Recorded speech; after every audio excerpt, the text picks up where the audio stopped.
ಭಾರತ ಮಾತ್ರವಲ್ಲದೆ ಇಡೀ ಕ್ರಿಕೆಟ್ ಜಗತ್ತೇ ಕಾಯ್ತಾ ಇದ್ದಂತ the most awaiting event Indian Premier League 2025ರ ಟೂರ್ನಿಗೆ ಶೆಡ್ಯೂಲ್ ಅನೌನ್ಸ್ ಆಗಿದೆ. ಫಸ್ಟ್ ಮ್ಯಾಚ್ ನಲ್ಲಿ ಹಾಲಿ ಚಾಂಪಿಯನ್ ಆಗಿರುವಂತಹ ಕೋಲ್ಕತಾ ನೈಟ್ ರೈಡರ್ಸ್ ಹಾಗೆ ಐಪಿಎಲ್ನ brand team Royal Challengers Bengaluru ತಂಡಗಳು ಅಖಾಡಕ್ಕಿಳಿಯಲಿವೆ. ಈ ಲಿಸ್ಟ್ ನೋಡಿದ ಮೇಲೆ ಬಿಸಿಸಿಐಗೂ ಗೊತ್ತು, ಆರ್ಸಿಬಿ ಗತ್ತು ಅನ್ನೋದು ಪ್ರೂವ್ ಆಗಿದೆ. ಅದು ಯಾಕೆ, ಹೇಗೆ ಹಾಗೂ ಆರ್ಸಿಬಿ ಜರ್ನಿ ಹೇಗಿರುತ್ತೆ ಅನ್ನೋದನ್ನೇ ಹೇಳ್ತೇನೆ. ನಾನು ಶಾಂತ. ನೀವು ಸುದ್ದಿಯಾನದ ಸಬ್ಸ್ಕ್ರೈಬರ್ ಆಗುವುದಕ್ಕೆ ಮರಿಬೇಡಿ. ಚಾಂಪಿಯನ್ಸ್ ಟ್ರೋಫಿಗೆ ಕೌಂಟ್ ಡೌನ್ ಶುರುವಾಗಿದ್ರು ಕೂಡ ಭಾರತದ ಕ್ರಿಕೆಟ್ ಅಭಿಮಾನಿಗಳು ಕಾಯ್ತಾ ಇರೋದು ಮಾತ್ರ 18ನೇ ಸೀಸನ್ ಐಪಿಎಲ್ಗಾಗಿ. ಅದರಲ್ಲೂ ಈ ಸಲ ಮೆಗಾ ಹರಾಜು ನಡೆದಿದ್ದು ಸ್ಟಾರ್ ಆಟಗಾರರೆಲ್ಲ ಬೇರೆ ಬೇರೆ ಟೀಮ್ಗಳನ್ನ ಸೇರಿ ಹೊಸ ಜೆರ್ಸಿಯಲ್ಲಿ ಕಣಕ್ಕಿಳಿಯಲಿದ್ದಾರೆ. ಸೊ ಅವರ ಪರ್ಫಾರ್ಮೆನ್ಸ್ ಹೇಗಿರುತ್ತೆ ಅನ್ನೋ ಕ್ಯೂರಿಯಾಸಿಟಿ ಕೂಡ ಜಾಸ್ತಿ ಆಗ್ತಾ ಇದೆ. ಇನ್ನು ಸೀಸನ್ ಬದಲಾದಂತೆ ಬೆಂಗಳೂರು ತಂಡದ ಫ್ಯಾನ್ಸ್ ಕ್ರೇಜ್ ಕೂಡ ನೆಕ್ಸ್ಟ್ ಲೆವೆಲ್ಗೆ ಹೋಗಿದ್ದು, ಈ ವರ್ಷ ಕೂಡ ಮೊದಲ ಪಂದ್ಯದಲ್ಲೇ ಆರ್ಸಿಬಿ ಬಾಯ್ಸ್ ಅಬ್ಬರಿಸಲಿದ್ದಾರೆ. ಹೊಸ ಟೀಮ್, ಹೊಸ ಕ್ಯಾಪ್ಟನ್ ಅಡಿ ಕಪ್ ಗೆಲ್ಲೋಕೆ ರೆಡಿಯಾಗಿದ್ದಾರೆ. ಈ ವರ್ಷವೂ ಉದ್ಘಾಟನಾ ಪಂದ್ಯದಲ್ಲೇ ಬೆಂಗಳೂರು ಫೈಟ್. ತೀವ್ರ ಕುತೂಹಲ ಮೂಡಿಸಿದಂತ ಇಂಡಿಯನ್ ಪ್ರೀಮಿಯರ್ ಲೀಗ್ 2025ರ ಶೆಡ್ಯೂಲ್ ರಿಲೀಸ್ ಆಗಿದೆ. ಈ ಬಾರಿಯೂ ಕೂಡ 10 ತಂಡಗಳು ಭಾಗವಹಿಸ್ತಾ ಇವೆ. ಐಪಿಎಲ್ನ ಮೊದಲ ಪಂದ್ಯ ಅಂದ್ರೆ ಮಾರ್ಚ್ 22ರಂದು ನಡೆಯಲಿದೆ. ಆರ್ಸಿಬಿ ಹಾಗೆ ಹಾಲಿ ಚಾಂಪಿಯನ್ ಆಗಿರುವಂತಹ ಕೆಕೆಆರ್ ತಂಡಗಳು ಕೋಲ್ಕತ್ತಾದ ಈಡನ್ ಗಾರ್ಡನ್ಸ್ ಮೈದಾನದಲ್ಲಿ ಕಣಕ್ಕಿಳಿಯಲಿವೆ. 17 ವರ್ಷಗಳ ನಂತರ ಎರಡು ತಂಡಗಳು ಇದೇ ಮೊದಲ ಬಾರಿಗೆ ಮತ್ತೊಮ್ಮೆ ಐಪಿಎಲ್ನ ಉದ್ಘಾಟನಾ ಪಂದ್ಯದಲ್ಲಿ ಮುಖಾಮುಖಿ ಆಗ್ತಾ ಇವೆ.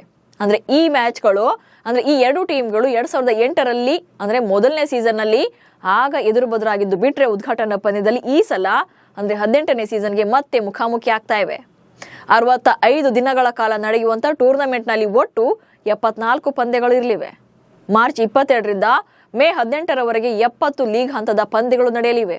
ಇನ್ನು ಪ್ಲೇ ಆಫ್ ಪಂದ್ಯಗಳು ಮೇ 20ರಿಂದ 25ರವರೆಗೆ ನಡೆಯಲಿವೆ. ಕಳೆದ ಬಾರಿಯ ರನ್ನರ್ ಅಪ್ ಆಗಿರುವಂತ ಸನ್ ರೈಸರ್ಸ್ ಹೈದರಾಬಾದ್ ತಂಡ ಮಾರ್ಚ್ 23ರಂದು ರಾಜಸ್ಥಾನ ರಾಯಲ್ಸ್ ವಿರುದ್ಧ ಅಖಾಡಕ್ಕಿಳಿಯಲಿದೆ. ಮಧ್ಯಾಹ್ನ ಈ ಪಂದ್ಯ ನಡೆಯಲಿದ್ದು ಅದೇ ದಿನ ರಾತ್ರಿಗೆ 5 ಸಲ ಚಾಂಪಿಯನ್ಗಳಾಗಿರುವಂತಹ ಮುಂಬೈ ಇಂಡಿಯನ್ಸ್ ಹಾಗೆ ಚೆನ್ನೈ ಸೂಪರ್ ಕಿಂಗ್ಸ್ ನಡುವೆ ಹೈ ವೋಲ್ಟೇಜ್ ಫೈಟ್ ಇರಲಿದೆ. ಐಪಿಎಲ್ ಫೀವರ್ ಹೆಚ್ಚಿಸಲು ಆರ್ಸಿಬಿಯೇ ಫಸ್ಟ್ ಚಾಯ್ಸ್. 2008ರಲ್ಲಿ ಶುರುವಾಗಿರುವಂತಹ ಇಂಡಿಯನ್ ಪ್ರೀಮಿಯರ್ ಲೀಗ್ ನಲ್ಲಿ ಈವರೆಗೂ ಕೂಡ 17 ಸೀಸನ್ಗಳು ಯಶಸ್ವಿಯಾಗಿ ಮುಕ್ತಾಯಗೊಂಡಿವೆ. ಇದೀಗ 18ನೇ ಸೀಸನ್ಗೆ ವೇದಿಕೆ ಸಿದ್ಧವಾಗಿದೆ. ಈ 17 ಸೀಸನ್ಗಳಲ್ಲಿ ಒಮ್ಮೆಯೂ ಕೂಡ ಕಪ್ ಗೆಲ್ಲದೇ ಇದ್ರೂ ಕೂಡ ಕೋಟಿ ಕೋಟಿ ಜನರ ಮನಸ್ಸನ್ನ ಗೆದ್ದಿರುವಂತ Royal Challengers Bengaluru team brand ಆಗಿ ಬೆಳೆದಿದೆ. ಬೆಂಗಳೂರು ತಂಡದ ಈ ಗತ್ತು ಬಿಸಿಸಿಐಗೂ ಕೂಡ ಗೊತ್ತಾಗಿದೆ. ಇದೇ ಕಾರಣಕ್ಕೆ ಈ ವರ್ಷ ಕೂಡ ಮೊದಲ ಪಂದ್ಯದಲ್ಲಿ ಕೆಕೆಆರ್ ವಿರುದ್ಧ ಬೆಂಗಳೂರು ಮ್ಯಾಚ್ ಅನ್ನ ಇಡಲಾಗಿದೆ. ಕಳೆದ ವರ್ಷ ಕೂಡ ಚೆನ್ನೈ ಸೂಪರ್ ಕಿಂಗ್ಸ್ ವಿರುದ್ಧ ರಾಯಲ್ ಚಾಲೆಂಜರ್ಸ್ ಬೆಂಗಳೂರು ತಂಡವೇ ಮೊದಲ ಮ್ಯಾಚ್ ಆಡಿತ್ತು. ಇದೀಗ ಈ ವರ್ಷ ಕೂಡ ಕೆಕೆಆರ್ ವಿರುದ್ಧ ಬೆಂಗಳೂರು ತಂಡವನ್ನೇ ಕಣಕ್ಕಿಳಿಸಲಾಗಿದೆ. ಇದೇ ಕ್ರೇಜ್ ನಿಂದಲೇ ಬೆಂಗಳೂರು ತಂಡದ ಬ್ರ್ಯಾಂಡ್ ವ್ಯಾಲ್ಯೂ ಕೂಡ ಹೆಚ್ಚಾಗ್ತಾನೆ ಇದೆ. ಬ್ರ್ಯಾಂಡ್ ವ್ಯಾಲ್ಯೂನಲ್ಲೂ ಟಾಪ್ 3 ನಲ್ಲಿದೆ ಬೆಂಗಳೂರು. ವಿಶ್ವದ ಶ್ರೀಮಂತ ಕ್ರಿಕೆಟ್ ಲೀಗ್ ಎನಿಸಿಕೊಂಡಿರುವಂತಹ ಇಂಡಿಯನ್ ಪ್ರೀಮಿಯರ್ ಲೀಗ್ ನ ಬ್ರ್ಯಾಂಡ್ ಮೌಲ್ಯ ವರ್ಷದಿಂದ ವರ್ಷಕ್ಕೆ ಜಾಸ್ತಿ ಆಗ್ತಾನೆ ಹೋಗ್ತಿದೆ. 2023ನೇ ವರ್ಷಕ್ಕೆ ಹೋಲಿಸಿದ್ರೆ 2024ನೇ ವರ್ಷ ಬ್ರ್ಯಾಂಡ್ ಮೌಲ್ಯ %13ರಷ್ಟು ಹೆಚ್ಚಳವಾಗಿದೆ. ಒಟ್ಟಾರೆ $12 ಬಿಲಿಯನ್ ತಲುಪಿದೆ. ಅಂದ್ರೆ ಭಾರತೀಯ ಕರೆನ್ಸಿಯಲ್ಲಿ ಹೇಳೋದಾದ್ರೆ ಬರೋಬ್ಬರಿ 1.1 ಲಕ್ಷ ಕೋಟಿ ಆಗಿದೆ. 5 ಸಲ ಚಾಂಪಿಯನ್ ಆಗಿರುವಂತಹ ಮುಂಬೈ ಇಂಡಿಯನ್ಸ್ ಹಾಗೆ ಚೆನ್ನೈ ಸೂಪರ್ ಕಿಂಗ್ಸ್ಗೆ ಸೆಡ್ಡು ಹೊಡೆಯುವಂತೆ ಬೆಂಗಳೂರು ತಂಡ ಕೂಡ ಬ್ರ್ಯಾಂಡ್ ವ್ಯಾಲ್ಯೂವನ್ನು ಹೆಚ್ಚಿಸಿಕೊಳ್ತಾನೆ ಇದೆ. ಪ್ರಸ್ತುತ ಹೆಚ್ಚಿನ ಬ್ರ್ಯಾಂಡ್ ಮೌಲ್ಯವನ್ನು ಹೊಂದಿರುವಂತಹ ತಂಡಗಳಲ್ಲಿ ಚೆನ್ನೈ ಸೂಪರ್ ಕಿಂಗ್ಸ್ ತಂಡ ಫಸ್ಟ್ ಪ್ಲೇಸ್ ನಲ್ಲಿದೆ. ಅದರ ಬ್ರ್ಯಾಂಡ್ ಮೌಲ್ಯ $1034 ಕೋಟಿ ರೂಪಾಯಿಗೆ ತಲುಪಿದೆ. ಇನ್ನು 2ನೇ ಪ್ಲೇಸ್ ನಲ್ಲಿ ಮುಂಬೈ ಇಂಡಿಯನ್ಸ್ ತಂಡ ಇದ್ದು ಈ ತಂಡದ ಬ್ರ್ಯಾಂಡ್ ಮೌಲ್ಯ $1008 ಕೋಟಿ ರೂಪಾಯಿ ಇದೆ. ಬಟ್ ಒಮ್ಮೆಯೂ ಕೂಡ ಐಪಿಎಲ್ ಟ್ರೋಫಿನ ಗೆಲ್ಲದೇ ಇದ್ರೂ ಕೂಡ ಆರ್ಸಿಬಿಯ ಬ್ರ್ಯಾಂಡ್ ಮೌಲ್ಯ $991 ಕೋಟಿ ರೂಪಾಯಿಗೆ ತಲುಪಿದೆ.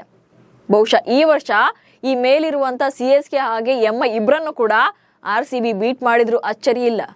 ಹಾಗೆ ಕಳೆದ ಸಲ ಚಾಂಪಿಯನ್ ಆಗಿರುವಂತಹ ಕೆಕೆಆರ್ ತಂಡದ ಬ್ರ್ಯಾಂಡ್ ವ್ಯಾಲ್ಯೂ ಒಟ್ಟು $923 ಕೋಟಿ ರೂಪಾಯಿ ಆಗಿದೆ. ಒಟ್ಟಲ್ಲಿ ಪಾಕಿಸ್ತಾನವನ್ನ ಹೊರತುಪಡಿಸಿ ಐಸಿಸಿ ಸದಸ್ಯರಾಗಿರುವಂತಹ ಎಲ್ಲಾ ಕ್ರಿಕೆಟ್ ದೇಶಗಳ ಆಟಗಾರರು ಐಪಿಎಲ್ ನಲ್ಲಿ ಆಡ್ತಾರೆ. ಈ ಸೀಸನ್ ನ ಮೆಗಾ ಹರಾಜು ಕೂಡ ನಡೆದಿದ್ದು ಭಾರಿ ಕುತೂಹಲ ಮೂಡಿಸಿದೆ. ಮೊದಲ ಪಂದ್ಯದಲ್ಲೇ ಬೆಂಗಳೂರು ಫೈಟ್ ಇರೋದ್ರಿಂದ ಫ್ಯಾನ್ಸ್ ಕೂಡ ಕಾತರದಿಂದ ಕಾಯ್ತಾ ಇದ್ದಾರೆ. ನಮಸ್ಕಾರ.